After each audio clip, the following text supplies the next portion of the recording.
गुरु भक्ति योग। आत्म साक्षात्कारी महान गुरु का संग प्राप्त करना मुश्किल है, किंतु वह संग बहुत ही लाभकारी है। आप अगर भक्ति भाव पूर्वक ईमानदारी से प्रार्थना करोगे तो उनके मिलने का योग बन जाएगा। आप अगर आत्म साक्षात्कारी गुरु की सेवा करेंगे तो आपके मोक्ष की समस्या हल हो जाएगी।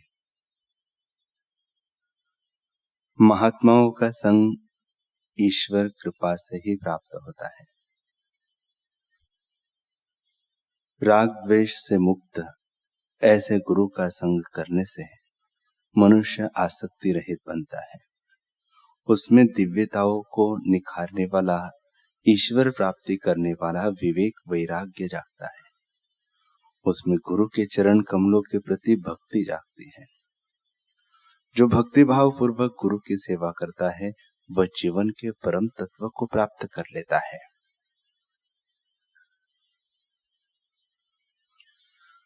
पूज्य गुरुदेव कहते हैं कि हमारे सच्चे हितैषी तीन होते हैं। पहला, संयमी सदाचारी शांत मन हमारा हितैषी है। जो मन में आया वह करने लगे या मन के गुलाम बने तो यह मन हमारा शत्रु है। जो मन संयमित है, शांत है, वही हमारा हितैषी है। असंयमित अशांत मन तबाही कर देता है। दूसरा, इष्ट देव हमारे हितैषी है। ब्रह्मवेत्ता सद्गुरु मिलने के पहले जिनको भी इष्ट माना है वे हमारे हितैषी होते हैं। वे इष्ट ही प्रेरणा करते हैं, जाओ लीलाशाह जी के पास या फलाने ब्रह्मवेत्ता गुरु के पास, यह करो वह करो। तीसरे हमारे सच्चे हितैषी होते हैं ब्रह्मवेत्ता सद्गुरु। जब सद्गुरु मिल जाते हैं तो इष्ट का काम पूरा हो जाता है। अकेले इष्ट शक्तिशाली तो है, परंतु वे एक शक्ति है। जब इष्ट गुरु के पास भेजते हैं तो 11 गुनी शक्ति हो जाती है। इष्ट को हम मानते हैं, उनकी पूजा करते थे। इष्ट ने गुरु के पास भेजा और गुरु ने इष्ट को चुरवा दिया। जो इष्ट नाराज नहीं हुए कि ऐसा कैसा गुरु, मैंने तो ऐसा साधक भेजा और मेरी ही पूजा छुड़वा दी। नहीं, इष्ट और सद्गुरु पूजा के प्यासे नहीं होते, पूजा के भूखे नहीं होते। पूजा के निमित्त हमारा मंगल हो इसलिए स्वीकार कर लेते हैं, बाकी उनको क्या परवाह है। इष्ट और सद्गुरु हमारे दुश्मन नहीं होते हैं, परंतु कभी कभार देखोगे कि अच्छे काम करके इष्ट या सद्गुरु को प्रणाम करने गए हो तो वे प्रसन्न मिलेंगे, और गड़बड़ की हो तो इष्ट या गुरु की आंखें अंगारे बरसाती हुई मिलेंगी। हम स्वयं अपने इतने हितैषी नहीं हैं। सद्गुरु सच्चे हितैषी हैं, जो कई जन्मों की हमारी कमजोरी, दोष, पाप, अपराध, दुष्टता व अकड़ पकड़ को जानते हुए भी हमारा त्याग नहीं करते, हमसे घृणा नहीं करते। हमारे लिए उनके मन में हित की भावना होती है।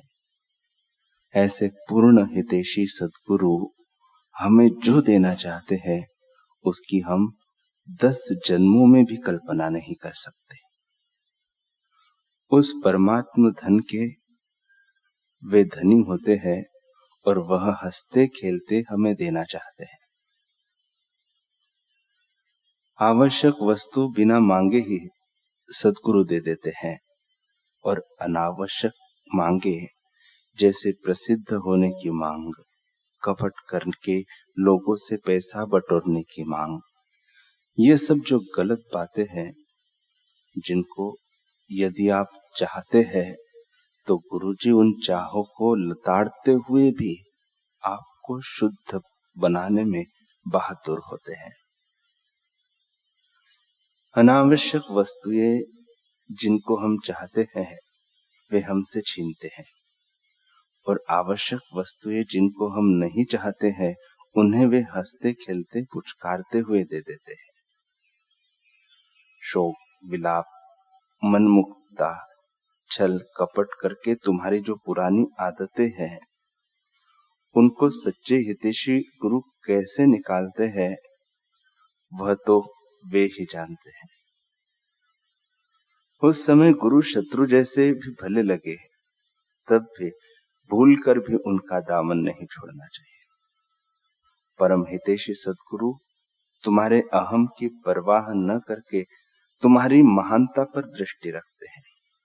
उनके लिए परम हितैषी शब्द भी छोटा है। माँ बाप बच्चों का जितना हित जानते और करते हैं उतना बच्चा नहीं जानता है, नहीं कर सकता है। माँ बाप की तो सीमा है, परंतु सद्गुरु व इष्ट की तो सीमा होती ही नहीं है। वे असीम तत्व के धनी होते हैं।